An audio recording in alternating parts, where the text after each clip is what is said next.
생각을 집중하며 주님께 나아갈 때 비워져야 될 것이 잘 비워지게 하시고 채워져야 될 것이 잘 채워지게 하여 주시옵소서. 가장 적절한 상태가 무엇인지를 알게 하시며 그 상태를 유지하는 우리가 되게 하여 주옵소서. 많은 것에 행복한 게 아닌 것이라 바른 것에 행복한 것이고 적절한 것에 행복한 것이오니 그 적절함을 그 넉넉함을 우리에게 허락하여 주시옵소서. 많이 시작하는 것이 아니라 바르게 좋게 시작하게 하여 주시옵소서. 교회 이전을 앞두고 두 번째 날을 맞이합니다. 철거 공사가 내일까지 진행될 텐데 그 모든 철거의 과정 가운데 서로 간에 소음이 불편함이 되지 말게 하여 주시고 모쪼록 좋은 결과를 위한 좋은 철거의 과정들이 되게 하여 주옵소서. 안전을 지켜주시고 함께하여 주시옵소서. 감사합니다. 고마우신 예수님 이름으로 기도드렸습니다. 아멘. 오늘은 시브리서 말씀 보는 날인데요. 시브리서 2장 1절에서 18절을 봅니다.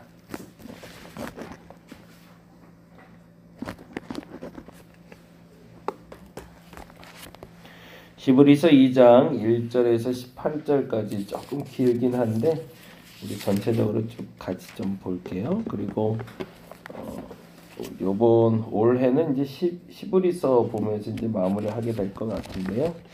시브리서 말씀 끝으로 올 한 해의 말씀 마무리하려고 합니다. 시브리서 2장 1절에서 18절까지 9절까지만 보죠. 너무 길어서 2장 1절에서 9절까지 같이 한 목소리로 읽도록 하겠습니다. 그러므로 우리는 들은 것에 더욱 유념함으로 우리가 흘러 떠내려가지 않도록 함이 마땅하니라. 천사들을 통하여 하신 말씀이 견고하게 되어 모든 범죄함과 순종하지 아니함이 공정한 보응을 받았거든.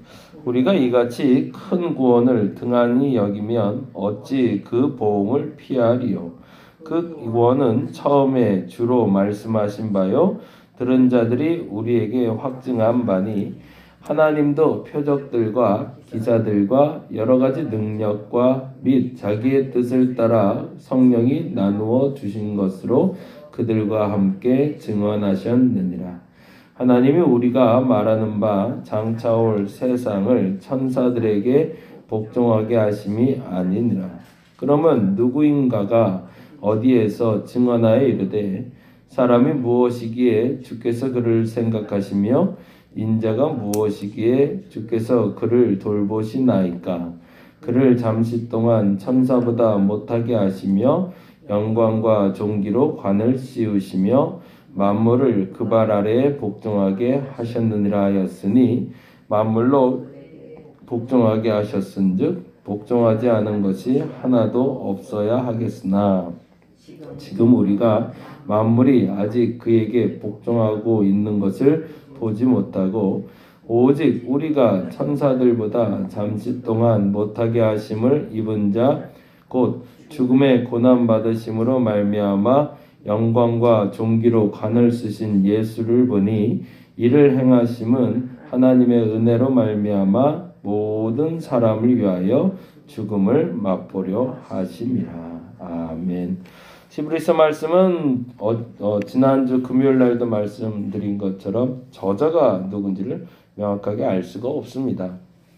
근데 그것은 정경으로서의 위치를 위태롭게 하는 어떤 계기도 됐지만 지난 금요일 날 말씀드린 것처럼 누군가에게 얽매이지 않은 복음서로 만들어질 수 있는 계기가 되었다는 것이 사실은 굉장히 중요한 의미가 됩니다. 바울이 썼다 그러면 바울의 의지를 그리고 바울의 생각을 담았다라고 사람들이 생각했을 거고요. 베드로가 썼다 그러면 베드로라고 규정된 선입관을 가지고 본문을 읽게 되겠죠. 그런 면에서는 조금 조심스럽긴 하지만 시브리서는 그 복음에 대한 포괄적인 내용을 담고 있는 서신이다라고 보시면 좋겠고요. 성서적으로가 아니라 역사적으로 증명되기를 시브리서는 과거에 세례받는 사람들의 세례 고백서라고 얘기를 했습니다. 그래서 세례받기 전에 내가 믿는 하나님은 어떤 하나님이고 내가 믿는 예수님은 어떤 분이고 나는 어떻게 구원을 받았고 그 구속을 통해서 나는 어떻게 살아야 되는지 그 얘기를 선친들의 이야기를 통해서 그리고 과거의 경험을 통해서 그리고 앞으로의 결단을 통해서 고백하도록 각자의 입으로 고백하도록 도와주는 것이 시브리서였다라고 이야기를 해요. 그리고 실질적으로 이 시브리서는 주된 목적은 예수 그리스도를 믿는 사람들이긴 하지만 그 믿는 사람들 중에서도 구체적으로 유대교 기독교인들에게 비춰진 서신입니다. 그런 면에서 보자면 사도 바울의 서신이 아닐 가능성도 또 크겠죠. 왜냐하면 그는 이방인의 사도로 부름받았다고 얘기를 했으니 그런 면에서 보자면 좀 더 포괄적인 특별히는 유대인 기독교인들을 위한 그리고 더 정확히는 유대인 기독교인들 중에 하나님을 믿다가 예수님을 믿다가 다시 유대교로 돌아가게 되는 사람들 그런 사람들에게 점검하고 다시 한번 그 믿음을 확증시켜 주는 것이 바로 시브리서다라고 생각하고 보시면 좋을 것 같고요. 그래서 1, 2, 3절을 통해서 그 기준이 되는 예수 그리스도가 어떤 분이신지에 대해서 설명을 하고요. 그 예수 그리스도의 크심이 만유 그리고 그 모든 것의 중심이시다라는 얘기를 했다면 4절부터 14절까지는 사실은 오늘 다룰까 하다가 굳이 그럴 필요 없을 것 같아서 넘어가려고 합니다. 나중에 시간 되면 같이 나눴으면 좋겠는데 4절부터 14절까지의 얘기는 천사 얘기를 하고 있어요. 근데 유대인들에게 있어서 천사는 좀 특별한 의미가 있습니다. 그냥 돕는 자라는 의미 이전에 율법의 전달자 개념이에요.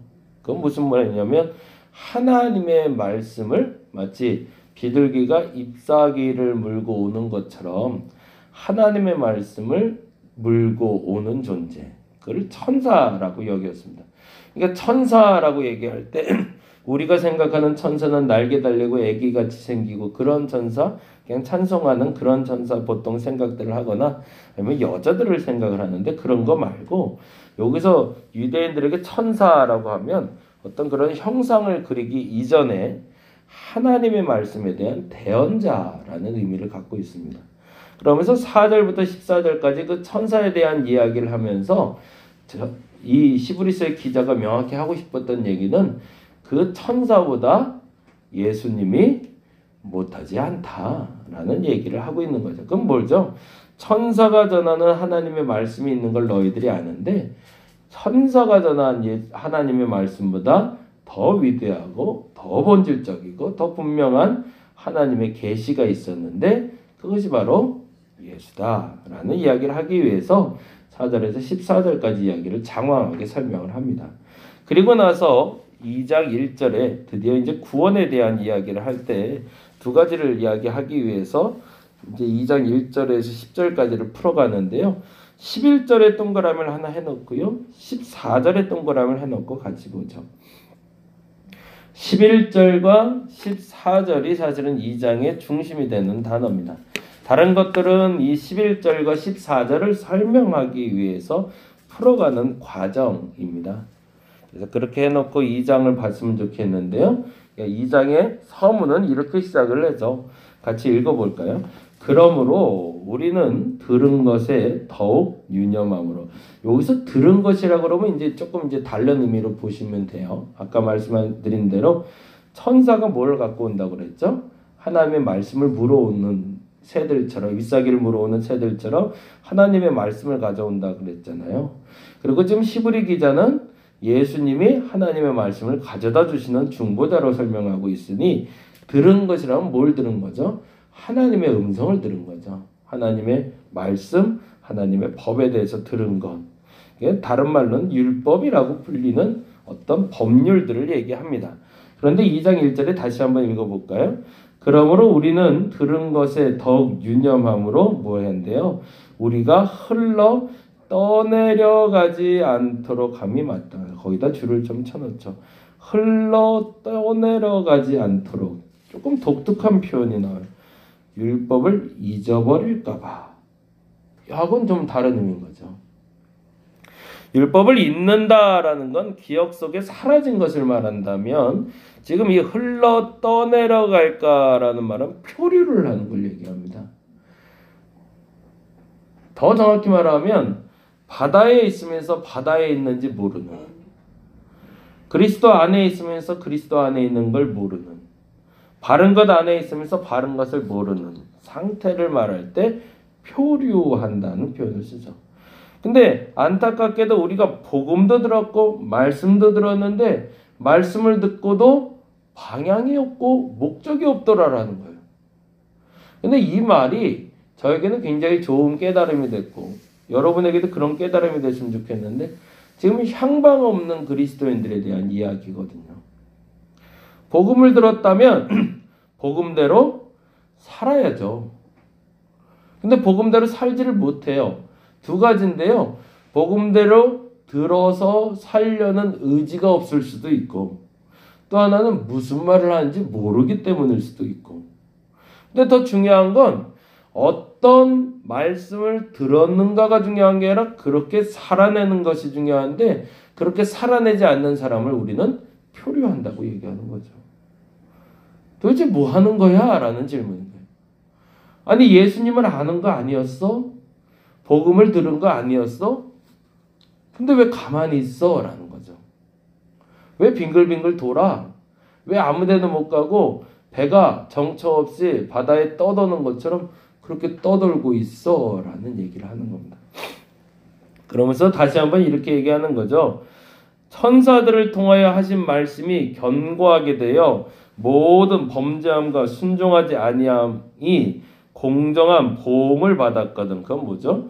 과거 율법을 통해서도 천사들을 통한 말씀은 이제 율법이라는 게 이제 이해가 조금 되실 것 같고요. 아니 율법을 들었을 때도 그 율법 때문에 열심히 살려고 노력했는데 라는 뜻이에요.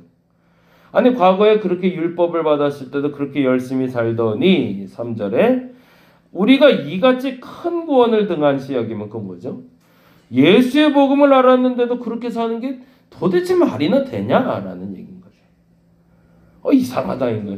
이 시브리서 기자 입장에선 아니 더 큰 걸 알게 됐는데 더 큰 보물을 찾았는데 어떻게 너희 그렇게 살고 있냐? 이건 난 도저히 납득되지 않는다는 거죠. 그러면 그 구원의 복음은 뭘까? 그게 11절 14절이 됩니다. 11절 같이 한번 읽어볼까요? 11절 같이 한번 읽어봅니다. 거룩하게 하시는 이와 거룩하게 함을 입은 자들이 다 한 근원에서 난지라. 그러므로 뭐래요? 형제라 부르시기를 부끄러워하지 아니하시고 거기다가 동그라미 해놓죠. 형제라는 단어. 그 복음의 능력이 뭐냐면 예수와 내가 형제라고 선포해 주신 거거든요. 야, 그런데 어떻게 너희들 그렇게 사냐라는 거죠. 저와 여러분에게 하나님의 자녀가 됐다는 이 복음이 진짜 복음이 되기를 간절히 바랍니다. 이게 진짜거든요. 예수님이 나보고 형제래요. 예수님이 나보고 가족이래요. 그러면 그 가족에 마땅한 삶을 살아야 되지 않겠는가? 도대체 이 큰 복음을 들어놓고 도대체 뭐 하는 거야? 라는 얘기를 하는 거고요. 그리고 14절에 또 한번 이런 얘기를 합니다. 이건 이제 우리가 너무 잘 아는 보편적인 얘기죠. 읽어봅니다. 자녀들은 혈과 육에 속하였음에 그도 또한 같은 모양으로 혈과 육을 함께 지니심은 뭐였는데요? 죽음을 통하여 죽음의 세력을 잡은 자 곧 마귀를 멸하시며 뭐라고 된 거예요? 거기다 줄을 쳐넣었죠. 죽음을 통하여 죽음의 세력을 잡은 자. 거기다 줄을 좀 쳐주세요. 뭐 하는 거죠? 예수께서 죽음을 멸하셨다는 거죠.